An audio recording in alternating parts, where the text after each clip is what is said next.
Well, howdy. Well, now, ain't that handy? That, Paul. Way the road takes a bend in here, runs right by the front door. No, Mr. Clampett, this is your driveway. It goes with the house. Is this thing a house? Oh, yes, indeed. It was built by John Barrymore, one of our finest actors. Pretty fair stonemason, too. Hey, Jed! This here is dandy soil. Fine, Granny. We'll commence plowing tomorrow. But this is Beverly Hills. Dirt is dirt. Yes, I know, but why don't we look around inside, eh?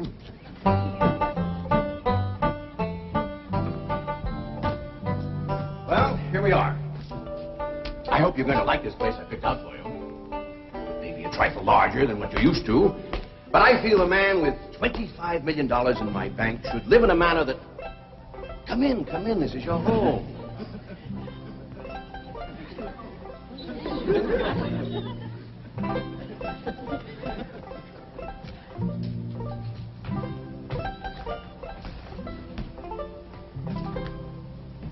As I say, it may be a bit more than you're used to, but I'm sure you'll be comfortable. Now, my secretary will be over right away to help you with the hiring of servants or whatever problems you may have. She's a very efficient girl, Miss Hathaway. Jed? Jed? Jed? You and Jethro fetching my stove so I can get some victuals to cook in? You have a beautiful stove. Thank you. Fetch it in, Jed. You scare up some wood, Ellie. No, I mean you have a stove already installed in the kitchen. Where's that? I'll show you. Excuse us. Ellie, you go with Granny. She'll still need you to fetch some wood. Sure, Paul. Uncle Jed, guess what? There's a whole nother house up here. Guess we'll come down from there. Like as not that belongs to somebody else. Darn. This is your kitchen. Oh, and here's the stove. The last word in food preparation. And speaking of food, you'll find everything you could possibly want stored right in here. Eh? Huh? Well, I'll leave you ladies to your culinary delights. Au revoir. Bon appetit. Talks gibberish. You said a great deal of store in this here stove, Granny. Well, we'll see. Ellie, you run out and fetch some wood. I'll get a fire to going in here and we'll see. Jethro, I hope it's all right for you to be missing school. Oh, sure, Uncle Jed. They ain't straight in the 5th grade. You in the 5th grade already? Starting this year. It don't seem like no time at all since I went with your ma to get you started in the 1st grade. You was 6 years old. No bigger than that. We drove clean over to Oxford so you could go to the same school your pa went to. You wouldn't know that town today, Uncle Jed. Oxford? Yes, sir. Well, that town has growed and spread out and built up and just kept getting bigger and bigger. Where today, well, I bet you there must be at least 3 or 4 dozen people living there. A place like that's all right to visit, but I wouldn't want to live there. Do you have any assistance? No, thank you, Mr. Drysdale. We were just talking about Jethro here getting back to school. Oh, well, we have some excellent educational facilities out here, Mr. Clampett. Where do you go to school, Jethro? Oxford. Yeah, you see, Jethro's ma, that's my cousin Pearl. She married an Oxford man, so naturally Jethro, he goes to school there, too. I'm the champion crawdad eater. At Oxford? Jethro put away 3 buckets of crawdads. 4. And he's learned to cipher and everything. Cipher some for Mr. Drysdale. 1 and 1's 2. 2 and 2's 4. 4 and 4's 8. I have to take off my shoes to get any further than that. Never mind. I'm sure we're thinking of 2 different Oxfords. You see, this one is very, very famous and very old. That's where Jethro goes to school. Been there since pioneer days. That's how come it got its name. It's where the oxen used to ford the river. So folks took to calling it Oxenford, and later on got shortened to Oxford. Well, I'll be running. Oh, by the way, here are your keys. My secretary should be over very soon. Well, thank you very much, Mr. Drysdale, for everything you've been doing for us. Oh, it's my pleasure, Mr. Clavitt. You see, I'm not only your banker, I'm your next-door neighbor. Well, say, now ain't that nice? Well, now, why don't you bring your missus over tonight for supper, and I'll have Granny womp up a mess of grits and hog jowl. Well, you see, right now my wife is in Boston. Well, that's too bad. When'll she be back? Not too soon, fortunately. I'll see you later. Well, thank you, Mr. Drysdale. So long. Uncle Jed, you reckon one of these days I can have me a little bitty old taste of Granny's moonshine? Now, Jethro, you know the family rule about Granny's moonshine? You get your first taste on your wedding day and not before. Well, Uncle Jed, that might be an awful long time. I ain't even got me no sweetheart. How come? Why, back home, every time I get me a girl, one of them there big fellas would take her right away from me. Maybe out here in Beverly Hills. Paul, could I please have the axe? I gotta split some wood for Granny. Betcha, Jethro. Ain't this place got a wood pile? Not that I can find, but I found a whole row of black old dead tree trunks, pretty near as high as this height. Is it kind of big for you to tackle? Well, shucks, no, Paul. They're only this big around, and all trimmed and topped and strung together with the black rope, so as no matter which one you cut, the others keep it from falling. Somebody had a right smart idea there. Just the same, I think I'd rather have Jethro do the cutting. Oh, Paul, let me. Ah, cutting trees and chopping logs ain't no work for a girl. I'm just as strong as Jethro. You ain't neither. I am so. You ain't neither. I am so, too. You want to wrestle. Darn too. Now, here. That ain't no fair fight. Somebody's gonna get hurt. Now, yeah, you see, you're getting too rough. Jethro. A person can get crippled from a hold like that. Get up from there. I can't, Uncle Jed. You turn him loose and get up from there before I take the strap to the boot. Now, here, you get out there and chop down one of them tree trunks and saw Granny some nice logs. Yes, sir, Uncle Jed. Could have whooped you if you hadn't tripped me. Okay? Come back here and sit down. I want to talk to you. Whooped him fair and square, and I'll do it again. You won't. That's what I want to talk to you about. Ellie Mae, you're getting too big to wrestle with boys. I ain't as big as Jethro. Big that way, I mean, growed up. You're a young lady now. You gotta start minding your manners and fixing yourself up real nice and wearing dresses. Paul, folks would call me a sissy. It ain't sissy for girls to act like girls. You see, Ellie, I raised you like a boy, and I was wrong to do it. I reckon every man liked to have a son, and you was my only young'un. And when your ma passed away, I just decided to turn you into a boy. By the time Granny come to help out, you was too wild to tame. By thunder, you could outrun, out-climb, out-fight, and out-shoot every boy in them hills. Still can, Paul. Yeah, but it ain't fitting. It ain't right for folks to go against nature. Now look at old Duke. Reckon we could turn him into a cat? Of course not. That's right.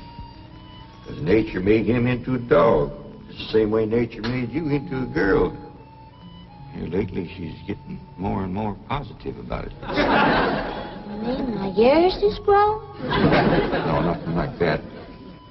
You're pretty. Oh, Paul. I know you don't like it when I say that, but you like it when the young fellas around here come in saying it, and they will. Only they'll probably be using words, fancy words I won't even understand. But Ellie Mae, ain't nobody can ever tell you how pretty you really are except me. You're the living picture of your mom.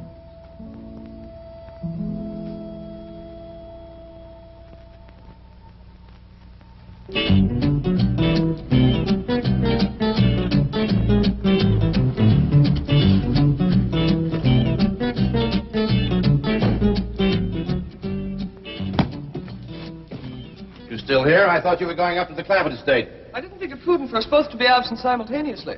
In the event of crises... The only crisis you have to worry about right now is keeping Mr. J.D. Clampett happy. Now get up there. Tell me, how did you like the flamingos? What flamingos? I thought pink flamingos around the swimming pool would add a rather elegant touch. Mr. Clampett is not a man educated to elegance. That will take time. Right now, there are more pressing problems. Of course, getting settled, the servant problem. Well, whatever they are, just get up there and solve them. Now, J.D. Clampett is this bank's largest depositor, and I'm making his satisfaction your responsibility. I accept the mantle of responsibility with which you have cloaked my shoulders. And I shall so conduct myself that if this great financial institution shall last 1,000 years, people will still say, this was their finest hour. Handy wood, all right. Got a lot of pitch and tar in it. Ought to burn real good. Yeah. That flimsy grate holds up. Granny, this is the top of that tree trunk. You want I should split it up too? No, just leave it outside. Yes, sir. This place ain't even got a wood box. Yeah, folks don't need much wood out here. Remember what Pearl said? It don't get cold. Yeah, I remember. It might not get cold in the day, but it sure freezes solid at night. How you know? I'll show you how I know. Every bit of food in this here storage bin is frozen harder than a rock. Yes. Look.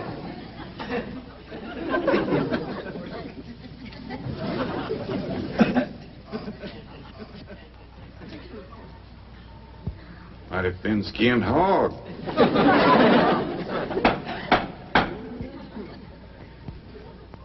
But I'll be doggone. Take me 2 days to thaw out that ham before I can ever cook it.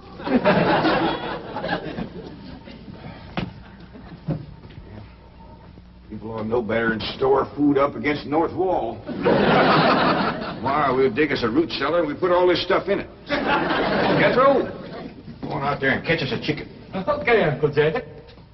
How you know we got chicken? A place this size is bound to have chickens. Ain't all frozen.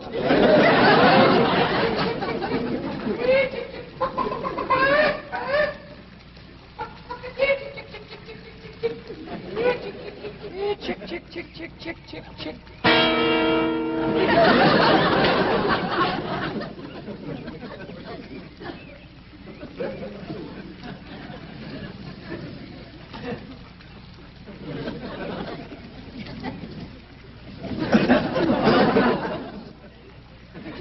I eat a chicken.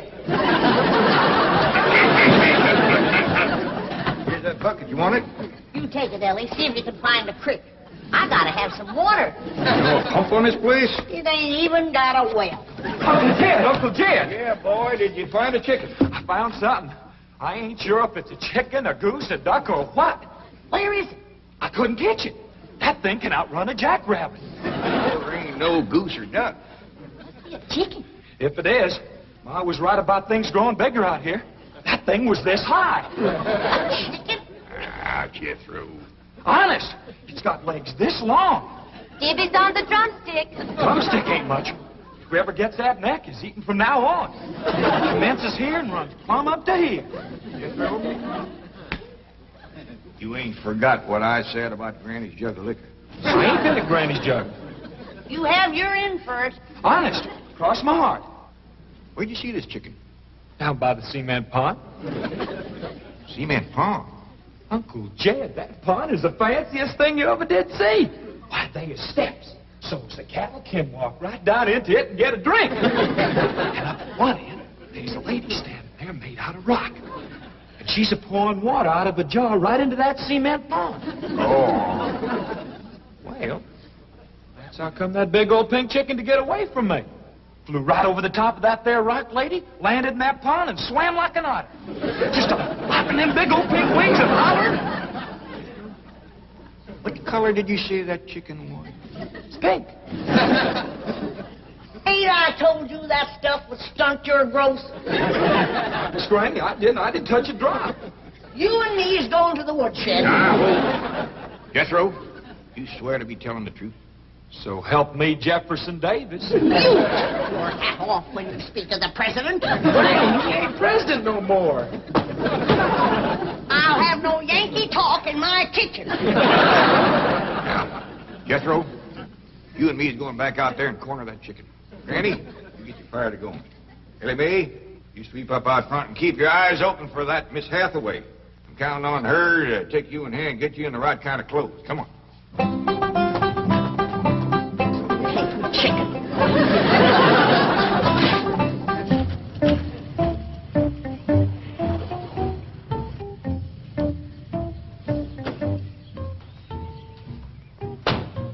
You there, young man? I ain't a young man, but I sure do thank you for thinking so. Good heavens, you're a girl. Yeah. I'm Jane Hathaway, executive secretary to Mr. Drysdale. And you, I take it, are a domestic of some sort? Cleaning girl, housemaid? Just what are your duties with Mr. Clampett? Well, he sent me out here to sweep up. But he said you'd take me in hand and get me in the right kind of clothes and everything. Indeed, I shall. We have a complete servant's wardrobe from chef to chauffeur. Come with me. What in the name of Thomas Chippendale is this? Has Mr. Clampett seen this disgraceful and unsightly mound of debris? Oh, yes, ma'am. This is all his.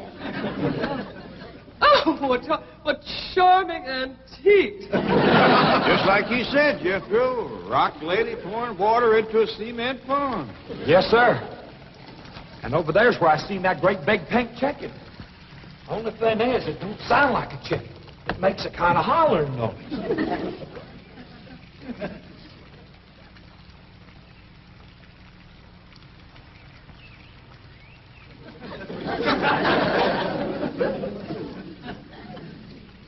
Reckon you'd make a hollering noise, too, if you was to lay an egg like that. Man, oh, man.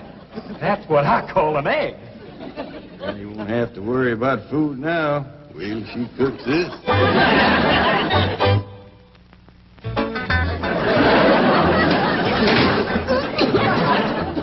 That flame city stove don't draw worth nothing.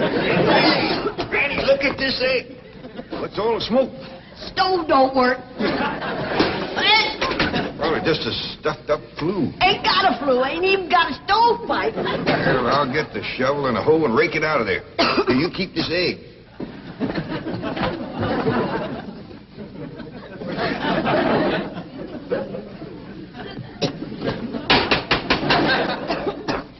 Just like everything else out here. Froze solid.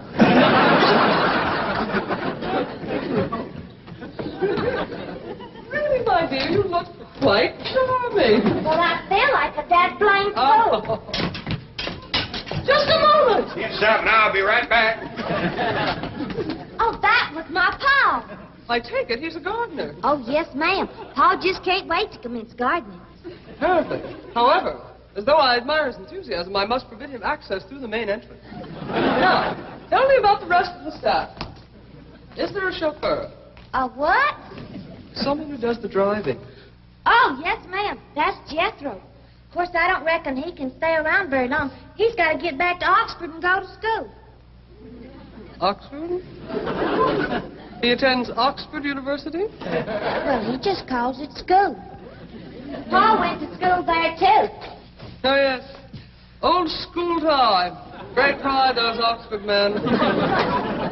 Sorry I couldn't stop before. Granny was having trouble in the kitchen. Pa, do I have to wear this here stuff that Miss Hathaway... No, there can be no appeal from Mr. Clampett's orders. Thank you, ma'am. Glad to see you taking the firm hand. Ellie Mae, that's right pretty. Makes you look taller. She's got me walking on pegs. We'll run in and show Granny. And get rid of those old clothes, dear. Granny, I presume, is the cook. Yes, ma'am, but she ain't too happy about it right now. I shall deal with her directly. Now, let's see. Maid, gardener, cook, chauffeur. Oh, I understand Jethro is an Oxford man. You bet he is. I'm quite anxious to meet him. Don't blame you. Fine-looking young feller. Single, too. And he's on the lookout for a girl. I am only interested in the intellectual rapport which I would naturally have with an Oxford man. I presume he went to Eton as a boy. If I know Jethro, he went to Eton the minute he was born. Yes, of course. I suppose his father matriculated him. I kind of think maybe it was his ma. Oh, well, no matter. At any rate, he's an eating man.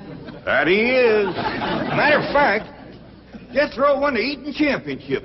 Oh, marvelous. What was he champion of? Eating. Yes, I know. But what was it? Cricket? Oh, no, it was crawdad. I don't think even Jethro would eat crickets. I was referring to the game of Jillian, Jillian, where's the axe? I bet you, Granny, you talk to Miss Hathaway. And just why does Cook need an axe? I've hit this with everything I could lay a hand to. I even whomped it with an iron skillet. You are supposed to hit it with a croquet mallet. All right, where is it? I don't think I'll tell you. There is a time for work and a time for play. Now then, what are we cooking for Mr. Clampett? Well, I don't know what you're cooking him, but if he wants any victuals from me, somebody better shoot a possum. Possum? You got a better idea? But of course, a nice big fluffy souffle. All right. You shoot it and you skin it. You don't even know what a souffle is. What kind of a cook are you? I'm a cook with a stove that don't draw, food that throws solid, chickens that can't be caught, eggs that can't be broke, and a smart alecky city woman telling me my business. That's what kind of a cook I am. Mind your tongue, little woman. I can have your job. You sure can, and the sooner the better. Jethro's coming, and just wait till you see what he's got. Thank heaven. Now I can have an intelligent conversation. Look, Granny, I caught that big chicken. I hope it ain't as tough as its egg. That is a flamingo. Oh, no, ma'am. That's my nephew, Jethro. Jethro, say hello to Miss Hathaway. Howdy, ma'am. That's the big dangest chicken you ever did see. You go to school at Oxford? Yes, ma'am. I'm in the 5th grade. Stop bragging and wring that chicken's neck. Ellie Mae! No, stop, you barbarian. Don't harm one feather of that beautiful bird. I've taken just about as much as I'm going to take from you. Yeah, Granny. Ellie, you get the fire going under the big kettle outdoors. Young lady, where is your maid's uniform? I ain't going to work. Oh, yes, you are. No, I ain't. Oh, yes, you are, if I must subdue you forcefully. I wouldn't try that. No! Tried to tell you. I'll set on her, Ellie. You get the fire to go. Now, here, Granny. Come on, let her up. Get off of her. You are discharged! All of you! That! Fired! I am the most incompetent, insubordinate, belligerent group of domestics it has ever been my misfortune. Hathaway! Ah, Chief! You're just in time to help me take disciplinary action. You're fired. I've already told them. Not them, you. These people are the Clampetts. Clampett? Yes, that's right. Now go back to the office and pick up your severance pay. You are through. Now, Mr. Drysdale, hold on a spell. I reckon there's been a kind of a misunderstanding. But this little lady's been a right big help to us. Why, she fit in just like one of the family. Matter of fact, her and me is going out hunting. Ain't that right, Miss Hathaway? Yes, indeed. Yeah. Jethro, you can take that pink chicken back out to the cement pond. We're going out and shoot us a nice big fluffy souffle.